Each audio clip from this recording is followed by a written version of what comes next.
There's a little thing, it's not a little, it's actually rather a large thing. We've talked all at length about the legalities, we've talked about how do you prove it to the police, but the one area I wish to actually discuss a little bit more, just for a little bit, is going to a hospital, a rape kit, a rape center, all of these things. And I think Dana and Brema, you'd be perfectly poised to explain to people what is that procedure?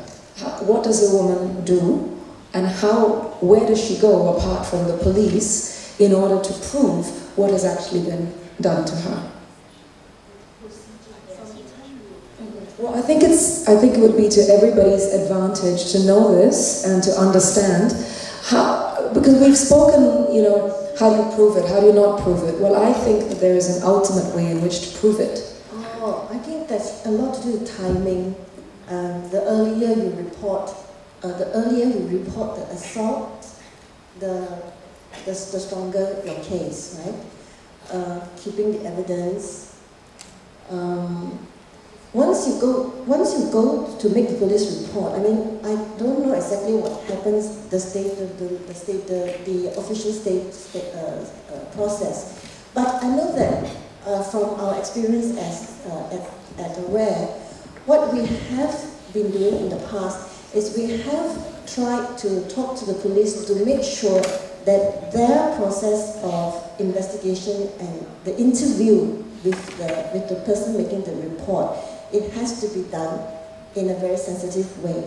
We have heard so many stories in the past where, you know, you go, it's already so difficult for a woman to make that first step to go to the police station, and when you get there and it's the police post, and you're trying to say that you're reporting a rape, and someone will be shouting across the room for someone to come and take down this report of a rape or something. So I think AWARE has worked very long and hard on negotiations with the police over the process. First of all, you have to make sure that there's a woman who is doing the interview. The victim should be taken to a private room, given a glass of drink, or show some respect and sensitivity, and also to avoid a situation where the policeman is skeptical. You know, so what happens? What we provide at AWARE is when sometimes we get feedback. If you know people who have encountered this kind of difficulties when they're trying to make a report, you can bring it to us, and we keep a record, and it gives us reason to take this up with the police department. What we have learned over the past is that this is a work that can never be considered finished. Why? First, you have to you educate and you negotiate with a particular batch of police officers or a department head who happens to be sympathetic. Then changes in personnel, and a different set of people coming. Why? Because there's no proper procedure, there's not institutionalized. So, and that's where more advocacy work has to be done. And we also have a befriender service, so we do accompany victims through this process, but these are trained personnel who will do that.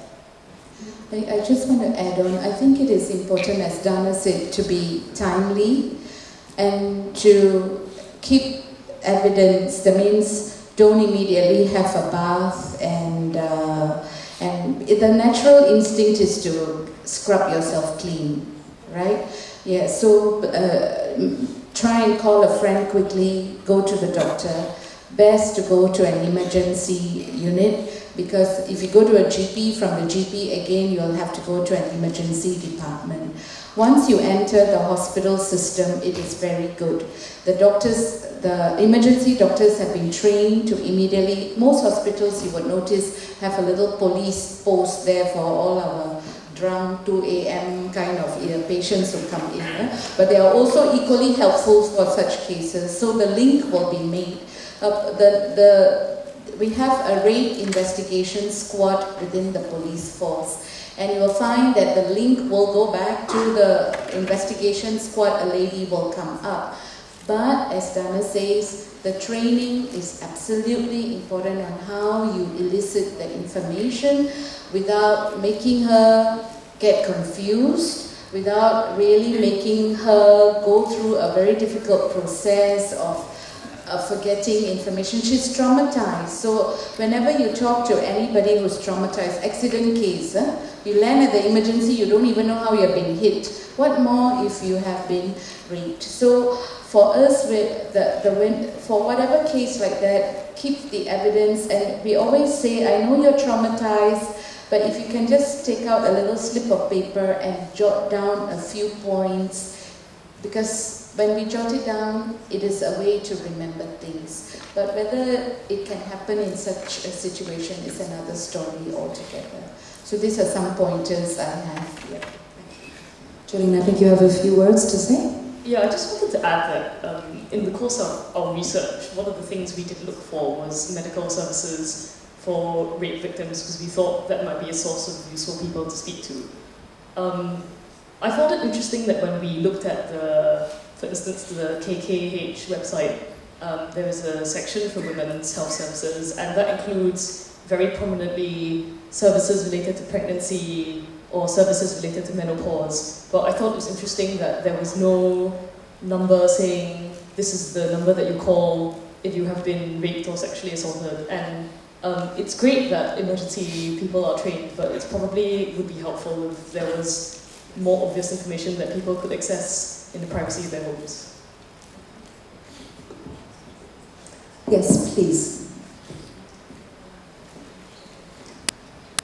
Oh, I'm so sorry, the lady in the orange shirt.